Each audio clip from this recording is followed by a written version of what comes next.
All right, my helper Brinley and I are going to show you how we do the bread. I got everything out and ready. So this is my little dough thing from the bread machine, whatever you call that. So we do 1.5 cups of water. See, I measured it out already. And it's warm water, so pour that in, Bryn. Ready? 1.5 cups of water. And then we measure out 1/3 of a cup of not vegetable oil. I use olive oil. You could use vegetable oil, but it's terrible for you, so we don't. Wait a minute, hold on. So we do that first, and then I do another 1/3 of a cup, so up to the 2/3 mark, of honey. And if you do it this way, it helps the honey slide out. So let me grab a spoon. I did forget to let that out. Okay. I might have to put the phone down for a second because I'm gonna have to scrape it out because some does still stay in there. Should I turn this off and we'll start again in a second? I could hold it. You can hold the phone? Oh, okay, go ahead. See, that's why I have you here. All right, so we put the honey and the oil in. See, it mostly comes out, but some of it still sticks. Okay. How's your video? Is it on what we're doing? Oh, yeah. Good. You can just keep videoing. How about that? Then we dump in an egg. So I do all those like wet ingredients. And then I had this recipe memorized. I use Redmond's real salt because it's delicious and it has everything in it and it's made here in the USA. So we do 2 teaspoons of salt. 1, 2. And then I do 1 tablespoon. This is the lecithin. I keep it in a jar in my refrigerator. So we do 1 tablespoon of that.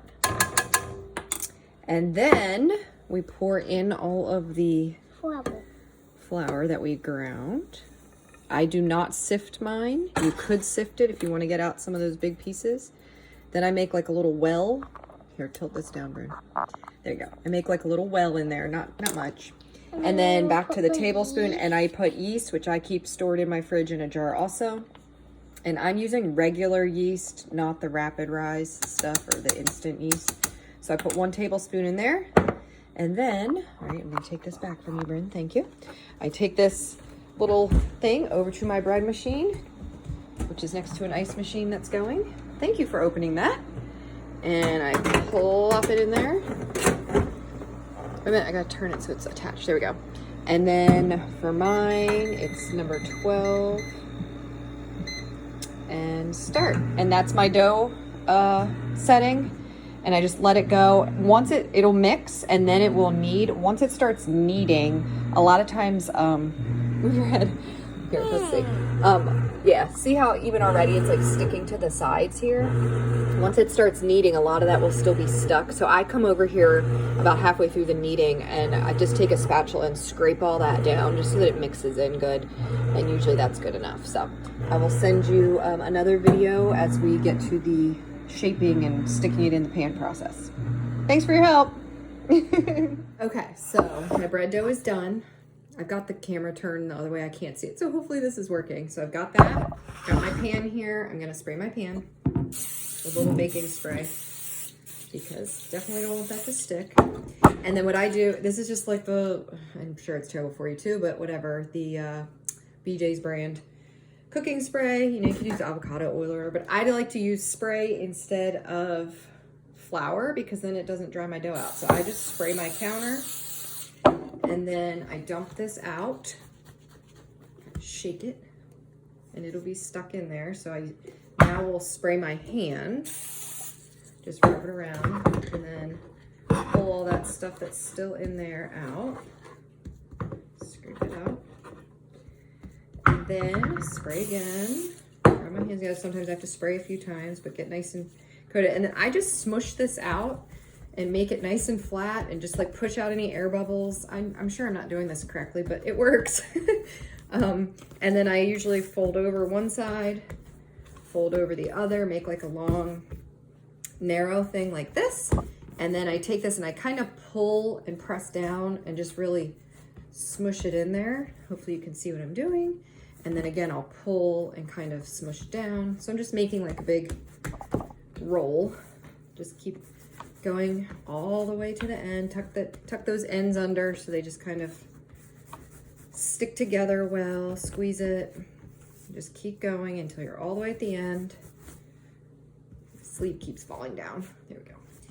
And then I'll just kind of roll it back and forth a few times. And usually I don't have to spray my counter again. It's pretty good. This dough, I think I might add a little too much water. Like I didn't measure it perfectly because it feels a little bit sticky, but that's okay. And then I just flatten it out and I will plop it down into my pan. And I just kind of give it a couple presses. It doesn't touch the ends of the pan. Let me move this. It doesn't touch the ends of the pan perfectly, but I just smush it down a couple times. And then I will put my lid on.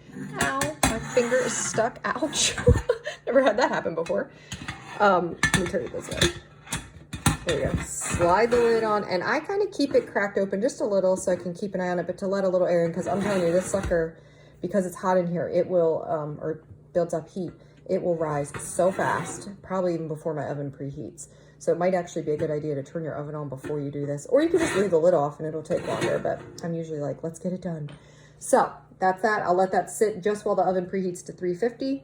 And then I'm gonna throw it in the oven for a half an hour and it'll be done. All right, my oven's at 350. I just want to show you, I put it in the oven and it looks like this. I'm trying to, so it's about an inch or so below the top. And it still has not filled in on the sides, but it will once it bakes. And in fact, I may have already overproofed this. So when it comes out, it's going to look beautiful. And then as it cools, the center might dip and sink in a little bit because I overproofed it because it's puffed up so high. But it still tastes fine. It just doesn't look as pretty. So I don't care if I'm selling it or giving it away or something. I want to try to not overproof it. But since it's just us, I don't really care. So, but yeah, you want it to kind of double in size, but maybe not quite double in size, because when you put it in the oven, it's going to rise, but it can only rise so much. So think of like a balloon, right? You blow it up, and then once it gets as full as it can go, if you try to put more air in it, eventually it's going to pop. So that's what this will do too. It's going to rise, and it can only rise so much. Once you put it in the oven, if it's going to keep rising more, it's going to actually end up in the long run deflating. So you just don't want to overproof it. But anyway, I'm going to stick that in the oven, completely close the lid, and we'll let it go for a half hour. All right, it's all done baking. There it is. Breadity bread. It went to the ends, but not all the way to the ends, or this side is not as tall. That's what I should say. So I let it sit for a few minutes after I took the lid off, just like maybe 5 minutes, and then I like to dump it out because otherwise you will get condensation on the sides of the bread from sitting in that hot pan, and this will get just kind of like damp and gross. Hold on, Brindley. Condensation? Condensation is moisture on the outside. You don't want that. So we just let it sit here, and then what I'll do is I'll take my serrated knife, cut it in half, and then I use these bags. I got them from Walmart. Of course, you can't see the label. They're twist tie bags, because if you try to put them in a Ziploc bag, you can never get all the air out. And honestly, a Ziploc bag just doesn't work as good. They're a little more stiff and everything. So, but look, you can see that cute little swirl. And we'll see. Right now, this looks good. It's nice and flat. So maybe I didn't overproof it, but if I did, this center part right here will sink down a little bit, and it'll just not look as nice. But that's okay. Who cares? Pardon my big basket of loofah here. We grew loofah this year, and I am busy opening it all up and dumping the seeds out. Yeah, look, see, there's still seeds in that one, isn't there, Brindley? Yeah. Getting the seeds out of it and cutting it into pieces because they're all like really long. So, oh,